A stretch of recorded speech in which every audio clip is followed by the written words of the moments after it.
সাকিব, আপনি কোন কেন্দ্রে রয়েছেন?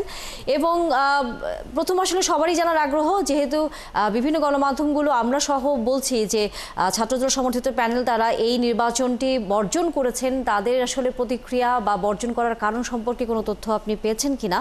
এবং একই সাথে বেশ কিছু বিক্ষিপ্ত কয়েকটি হলে ঘটনাও ঘটেছে, ভোট কারচুপির অভিযোগ উঠেছে, সেগুলো নিয়ে রিটার্নিং কর্মকর্তা বা নির্বাচনী কোনো কর্মকর্তার সাথে আপনার কথা বলার সুযোগ হয়েছে কিনা?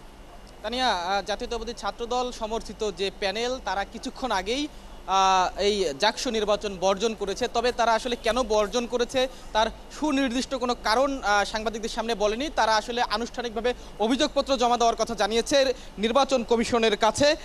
আমরা এখানে আসলে এসে যারা সাধারণ শিক্ষার্থী এবং ছাত্রদল সমর্থিত যারা রয়েছে তাদের দু একজনের সঙ্গে কথা বলেছি। তারা যেটি বলবার চেষ্টা করছেন যে নির্বাচনে ব্যাপক হারে কারচুপি এবং একটি নির্দিষ্ট দল, যদি আরও স্পেসিফিকভাবে বলি, ইসলামী ছাত্র শিবিরকে জেতানো হচ্ছে এমন অভিযোগ তারা করছেন।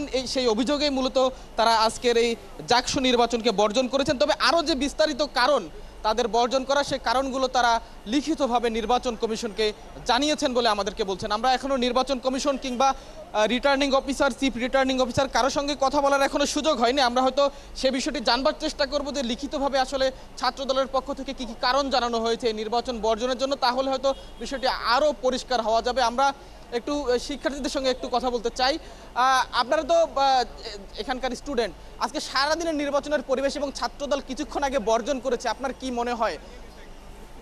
আমার মনে হয় আমরা যত দেখেছি আমাদের মনে হচ্ছে নির্বাচন সুষ্ঠু হয়েছে। আমাদের হলগুলো, যেমন আমি হচ্ছে 21 নম্বর হলে, আমাদের হলে কোনো এরকম মানে ভোট বানচাল হওয়ার মতো বা কারচুপি হওয়ার মতো সুযোগ ছিল না।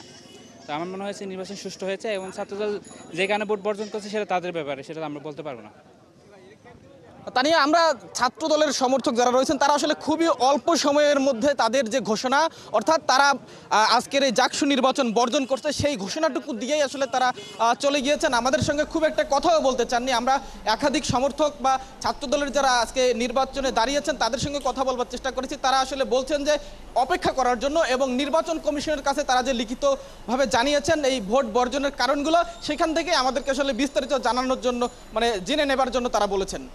এখন পর্যন্ত নির্বাচনের আমি যে কেন্দ্রে রয়েছি মাওলানা ভাসানী কেন্দ্র, সেখানে নির্বাচন সকাল থেকে খুব বেশি অভিযোগ নেই। তবে ছাত্রদল এসে আনুষ্ঠানিকভাবে এখান থেকেই ভোট বর্জনের ঘোষণা দিয়েছে। আমরা আরো বিস্তারিত জানবার চেষ্টা করব হয়তো নির্বাচন কমিশন কিংবা চিফ রিটার্নিং অফিসারের কাছ থেকে। নিশ্চয়ই আমরা তখন ফিরে আসবো সাকিব আপনার কাছে আবারও, এবং ছাত্রদলের পক্ষ থেকে কি শেষ পর্যন্ত কারণ দেখিয়ে এই নির্বাচন থেকে সরে যাওয়ার কথা তারা জানান, এবং একই সাথে অন্যান্য কেন্দ্রের খবরও নিশ্চয়ই জানবো। ধন্যবাদ আপনাকে এখনকার মতো।